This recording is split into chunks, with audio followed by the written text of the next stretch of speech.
Bonsoir à tous. Vous vous souvenez peut-être dans Robinson Crusoe, le moment où le héros compte les jours, puisque chaque jour, de manière à ne pas devenir fou, à ne pas sombrer dans la folie, il marque d'un trait la paroi d'une grotte dans laquelle il est installé. Évidemment, la situation qui est la nôtre est quelque peu différente et nous sommes par la technologie, les réseaux sociaux connectés au monde qui nous entoure. Cependant, à certains moments, nous pouvons avoir le sentiment que le passage du temps nous échappe et l'idée selon laquelle, si l'on fait des plans à long terme, ce qui compte avant tout, c'est le quotidien. Comment faire pour vivre dans cette période. Vous savez, lorsque l'on dit le Kiddush, vendredi soir, samedi matin, on dit Zikaron le Maaseh Bereshit, souvenir de la création du monde, et Zerer l'Itziat Mitzrayim, souvenir de la sortie d'Égypte. Maïmonide, dans le Guide des Égarés, s'interroge sur le sens de ces deux moments historiques cités dans le texte de la sanctification du vendredi et du samedi. Et il nous dit, le souvenir de la création du monde, c'est l'idée selon laquelle ce monde dans lequel nous vivons, cette existence qui est la nôtre, a un sens. Il a été créé et il a une signification.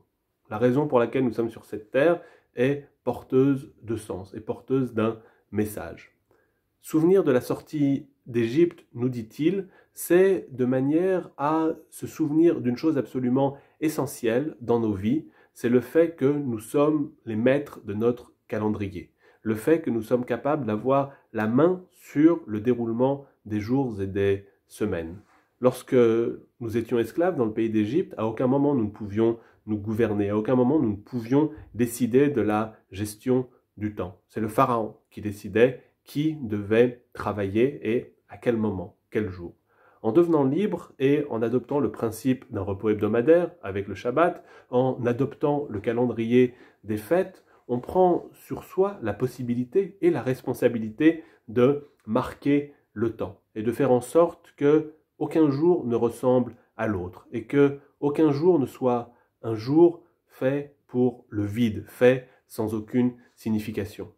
À certains moments, pendant cette période de confinement, j'imagine qu'on peut avoir le sentiment que les jours se ressemblent, qu'il n'y a plus vraiment de distinction entre le temps du travail et le temps du repos, entre les jours de la semaine et le jour du Shabbat. Et pourtant, c'est à nous d'être capables de marquer cette distinction en matière temporelle, c'est à nous d'être capables de nous dire que le confinement ne met pas fin à cette gestion du temps, à cette maîtrise du temps.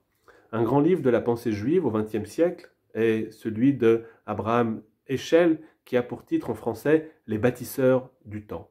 Et il nous dit que s'il y a une chose à retenir au destin juif, c'est le fait qu'à aucun moment l'idée des enseignements de la Torah, du Talmud, est de nous obliger, est de nous mettre en situation d'avoir à conquérir l'espace, d'avoir à conquérir le monde. La seule maîtrise qui compte pour nous est celle du temps. Et la possibilité pour chacun d'entre nous, autant qu'il est possible, et surtout dans un moment comme celui que nous vivons, d'avoir la main sur ce passage du temps et de faire en sorte que chaque moment soit porteur de sens. La chose n'est pas toujours facile dans les semaines que nous vivons, mais c'est notre défi que d'être capable de faire vivre le temps et de nous dire, nous sommes confinés dans un espace restreint, mais le temps, lui, nous avons la possibilité, en le sanctifiant, de le faire vivre et de nous en libérer.